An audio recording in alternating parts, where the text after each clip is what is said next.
Peaches was on again with her young face and her old wig. I still think that actress is way too young to be playing Leslie's mother or the mother that raised Leslie.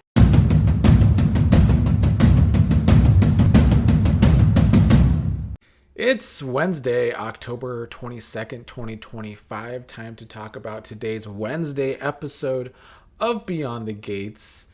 It was a fine episode today. I mean, one of the bigger things that happened today was the thing I said I was looking forward to this week, and that was the debut of the Izaiah Hawthorne character, Jacob's brother. No scenes with Jacob yet, but a scene with Eva. And as I've been saying, Eva needs a real direction. I'm hoping Izaiah will be that direction. Now, Izaiah, I was a little put off at first because I felt like he had his own AI voice. So I was already getting, the Tomas ick just from that.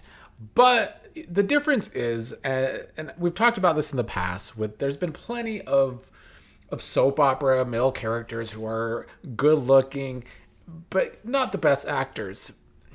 But at least they have charisma.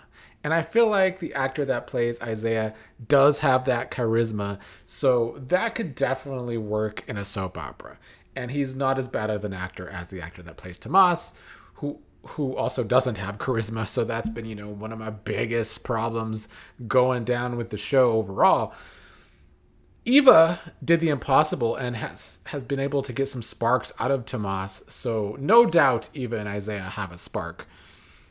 So I like that they had their first scenes together. I'm hoping I could read into that there's going to be more.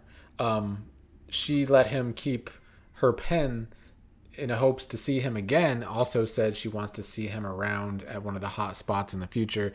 So I believe we will see future Eva and Izaiah scenes.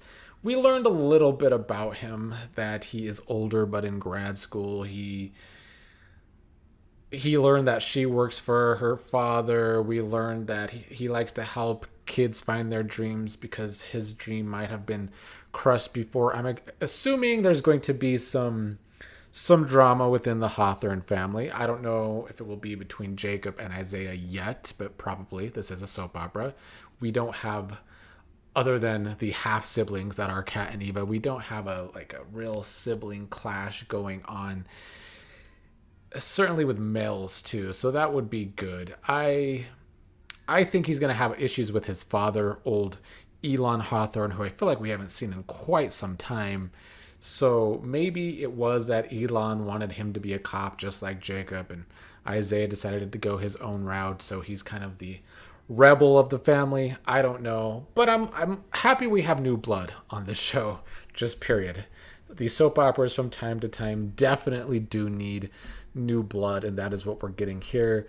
Later, when Shanice showed up to see Nicole there, which we'll get to, I was hoping that Shanice was going to have her own run-in with Izaiah, because she said she was looking for, hoping to find a hot man tonight. I thought that was going to lead to her running into Izaiah, because if this show wants to find a triangle with chemistry for once, I mean, this is not including Bill, Danny, Andre, because it's not quite a real triangle yet, because Haley's still involved with it.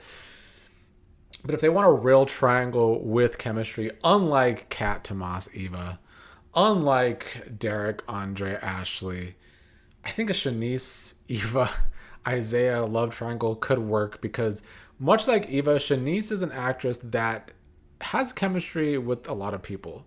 She and Derek even had chemistry, which was a big feat, just like Eva's been able to get some sparks out of Tomas. So that could be a triangle with actual chemistry. Maybe even give Shanice a bigger role, which I've been wanting since the beginning. So Izaiah was definitely the highlight of today's episode. Vernon was having a meeting with some other woman named Rosamond, who's always giving donations, I guess. And Anita was acting kind of jealous, or seeming kind of jealous. Anita was thinking that woman is always overly enthusiastic with Vernon, but also told him that he doesn't have to play into it, which he was playing into it. he went on to say that he gets turned on by her jealousy sometimes, which was their story thread throughout this entire episode. Anita was trying to say that she's not jealous and that the woman is not worth the time or energy. She's just annoying. And Vernon was saying he was still turned on with Anita ranting about the other woman. Unfortunately for them, that's when Nicole interrupted, because earlier in the episode, Nicole and Leslie had one of their run-ins where Leslie was running her mouth per usual, acting like she's going to get Ted. Ted's going to be hers. And all Nicole had for Leslie today was good luck, because she basically doesn't care anymore. Nicole said she's changed and Leslie can't get under her skin anymore. Now, later in the episode, when Nicole was visiting her parents, she told her parents that too, and that's when we hear the construction across the street. Leslie's not going to be out of the Dupree's hair anytime soon. I am starting to agree with other fans of the show that Leslie needs something to blow back in her face or something. A lot of people want Leslie to be slapped. Like I said the other day, that Danny should have actually confronted her. Maybe she should have slapped Leslie. Leslie needs someone to stand up to her more. We had a little bit with June. Nicole does it, but it's in a place of like, Nicole's always trying to be the morally superior person. I want someone to just be up in Leslie's grill. It's also long overdue. Some of these characters, I think, would have lost it on Leslie a long time ago. Although she's not the villain that I need to really have a downfall, but we'll get to Grandpa Gangster in a second. I also want to say that by the end of the episode, Nicole was meeting with Carlton at the club, so maybe we will finally get more development for them as a couple. Nicole said she needed a friend, but then they sat together in the same booth with his arm around her. So I am hoping we get some actual development with Nicole and Carlton going further. When Nicole and Leslie ran into each other at the club, the country club, Leslie was also with Peaches. Peaches was on again with her young face and her old wig. I still think that actress is way too young to be playing Leslie's mother, or the mother that raised Leslie. But the story today was Peaches was onto the fact that Leslie wanted to humiliate Nicole, and that Leslie was upset that she wasn't able to do it.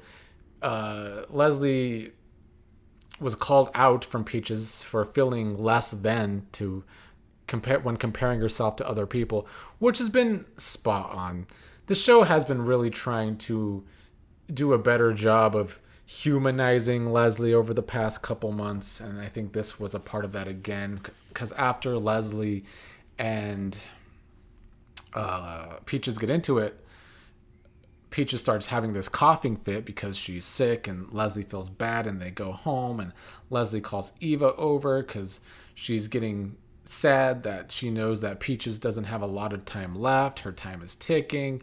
So once again, I felt like we were trying to humanize Leslie in these scenes, but they were fine scenes from me. I mean, Peaches could go sooner rather than later for me, only because I feel like she was miscast with a younger actress. I guess we'll talk about Grandpa Gangster and Joey and Vanessa next. Vanessa's been saying for 2 episodes now that she wants to be like Joey, wants to be on his level. He even mocked her at the beginning of this episode for saying she is a killer when she wants to be. Joey was really trying to convince her that this is not what she actually wants. He tried to change the subject to flirting and how he's being turned on by her right now, but she didn't fall for that this time like she has in the past. She wanted to stay on this subject, that she wants what she wants. I'm having a harder and harder time caring about the Vanessa and Grandpa Gangster storyline. So now I'm trying to follow Vanessa's ascent into being a full-on criminal. She started the show selling houses, but clearly had a sex addiction, liked fucking other men that weren't her husband, and it seemed like they had an open relationship. And then she falls for Joey and basically falls into Joey's hands with the whole money laundering scheme.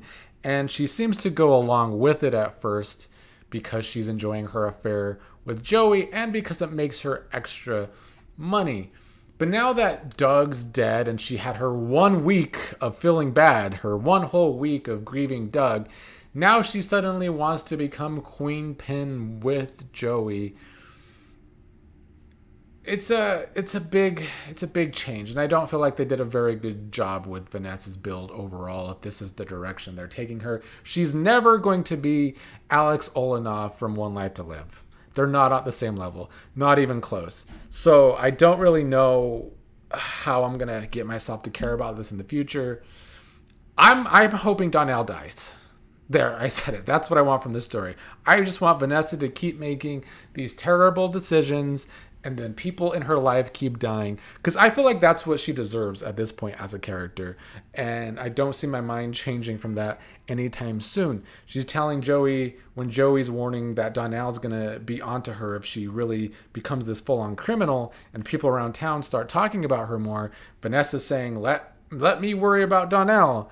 Well, we'll see what happens to Donnell. I'm hoping something serious because I think Vanessa deserves that. So, yeah, as boring as I'm finding Joey and Vanessa, though, not as boring as Naomi and Jacob. Gotta say, it was hard for me to even pay attention to their scenes today. Jacob was saying he's not angry that they're not having a kid. Naomi was talking about how one of their problems in their relationship is that they have sex with each other to avoid what they need to say to each other. I get that the show's just making Naomi and Jacob the most realistic couple on the show.